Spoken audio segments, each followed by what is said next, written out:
பேசுவது கிளியா இல்லை பெண்ணரசி மொழியா? கோயில் கொண்ட சிலையா கொத்துமலர் கொடியா?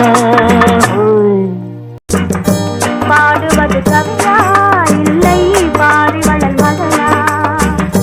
சேரனுக்கு உறவா செந்தமிழ நிலவா?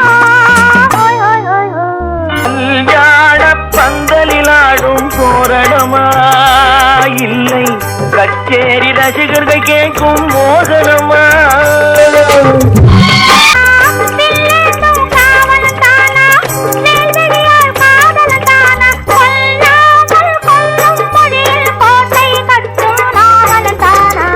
பேசுவது கிளியா இல்லை பெண்ணரசி மொழியா?